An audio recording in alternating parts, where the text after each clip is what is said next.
know those days where you ride like a complete muppet?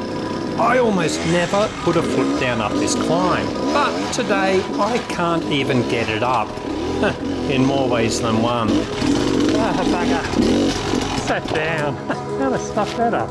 And just to rub it in, Chris goes up on the DRZ so easily, it makes me wonder if I should sell the cross trainer and get myself a big fat bumblebee. Maybe I just need more of a challenge, so I try this different line over a steep rock. Yeah, she went into neutral. Little bugger. It's not often I click into neutral. Well, I think it helps the rock. I think it's just enough the rock.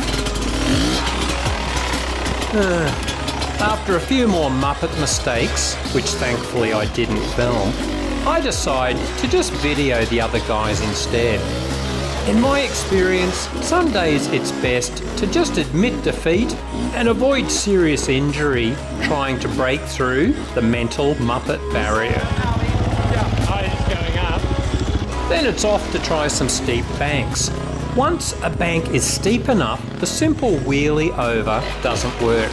The bash plate hits, often it just stops the bike and you fall backwards.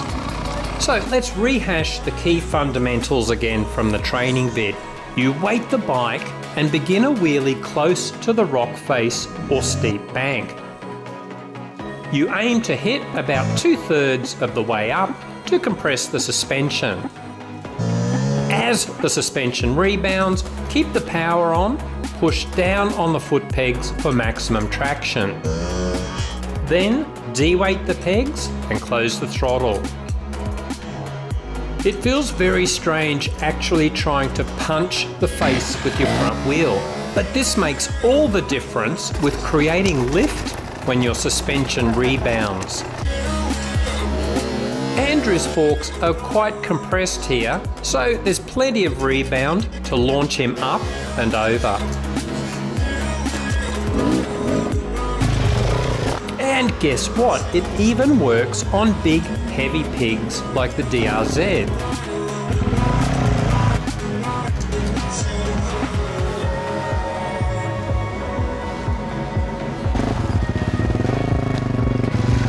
I would not be game to try, but Chris obviously has good life insurance.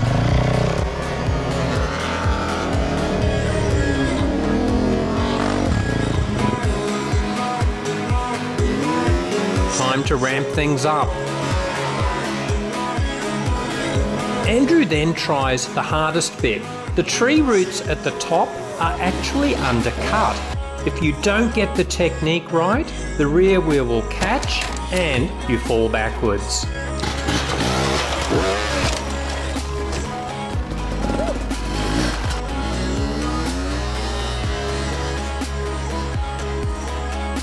Andrew really nails it here. Front forks completely compressed. Even the rear shock is close to bottoming out. The result? The bike leaps upward and is even airborne at the top. Chris tries a higher section here, but wisely decides to pass on those undercut roots. None of us are keen to try and rescue him if the DRZ falls back and turns him into a pancake. Weighting and de-weighting the foot pegs at the right time is critical to getting the required lift. It's also important when using kickers to clear a gap or prolong a jump. Chris uses a kicker to launch himself between two trees. When you weight and de-weight the pegs makes a big difference to how short or long your air time is, as Ruben Chadwick demonstrates in our training vid on this topic.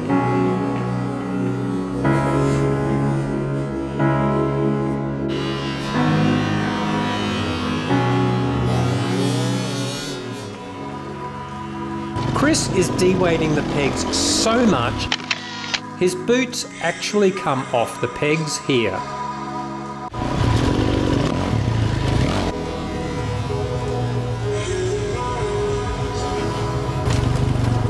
Let's see how Andrew goes. Harder than it looks, there is a tree branch you need to clear, and Andrew hits it.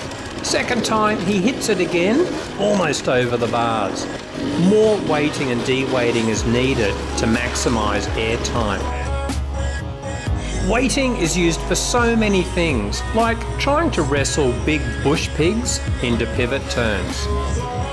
It's most effective when you push down through the foot pegs, not down on the handlebars. When guys can't wheelie or pivot turn, this is one of the most common problems. However, if you are sitting, then a push down on the handlebars does help to some extent with pivot turns. It's much less efficient than standing and pushing through the pegs, but it still does the job.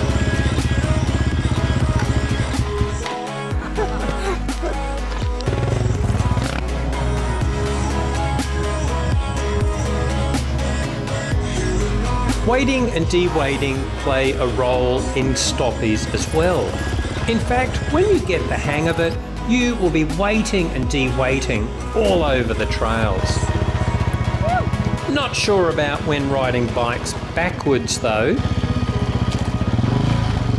but we'll let you know once Chris gets the hang of that too. Oh my god, he's down.